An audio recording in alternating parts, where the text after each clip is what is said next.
আসসালামু আলাইকুম। শুভ সকাল। আমি সকাল সকাল রান্না করতে চলে আসলাম। আমি রান্না করব মুরগির মাংস ভুনা। আমি দিয়ে দিছি পেঁয়াজ,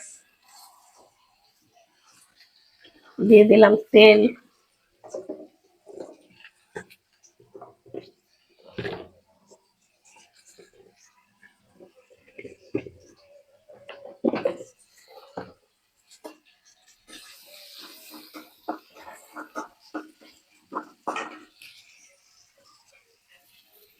তেজপাতা, দারচিনি, এলাচ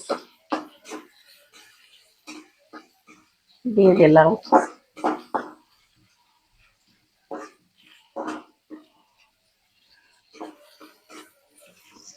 মুরগির মাংসটাই বেশি ঝোল টোল দিব না, মানে একটু কষা কষা ধরনের রাখবো। তা ভাই বোনেরা কেমন আছেন আপনারা? সবাই নিশ্চয়ই ভালো আছেন, আল্লাহর রহমতে আমিও ভালো আছি।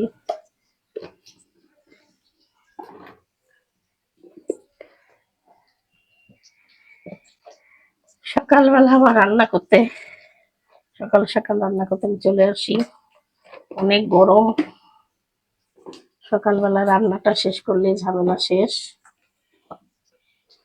আমি হলুদের গুঁড়া দিয়ে দিলাম জিরার গুঁড়া।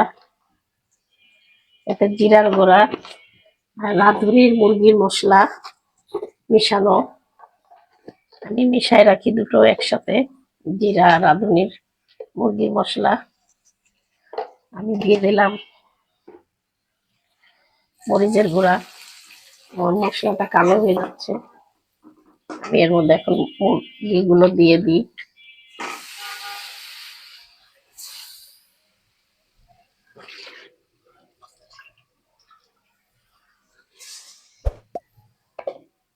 একটু পানি দিয়ে দিলাম কষানোর জন্য। আমার হচ্ছে শর্টকাট রান্না। আমি রান্না নিয়ে তো ঝামেলা করি না, শর্টকাট যত তাড়াতাড়ি রান্না শেষ করতে পারি আমি সেইভাবেই রান্না করি।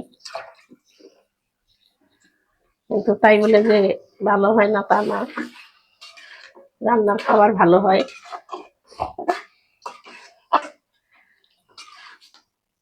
নিজেরটা নিজে প্রশংসা করি না, আপনাদের খাওয়াতে পারলে আপনারা বুঝতে পারতেন। যে আমার রান্না খায় সে বলে যে না ভালো হয়েছে, মাশাআল্লাহ। আমি এখন এটা কষাবো। আমি এখন ঢাকা দিয়ে দেবো, ঢাকা দিয়ে কষাবো। আমি ঢাকা দিয়ে দিলাম, কষানো হতে থাক।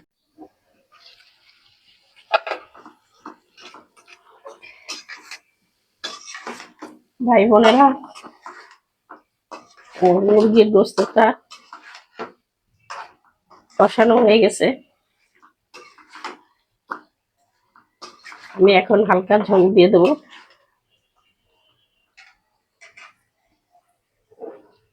দিয়ে দিলাম একটু গরম পানি।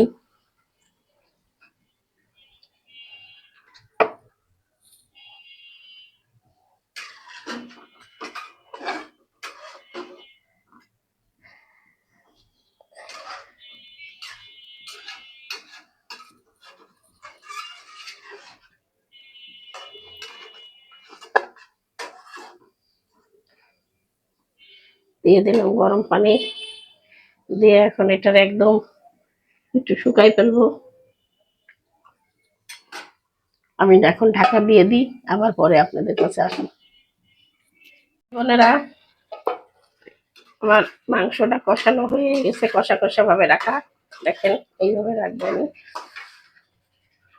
গরুর গোশের মতন কষা রেখে দিছি। মুরগির গোশ যেহেতু তরকারি অন্য আছে, এইভাবে কষা রেখে দিলাম। আমার তরকারিটা আমি নামিয়ে ফেলি, তরকারিটা হয়ে গেছে।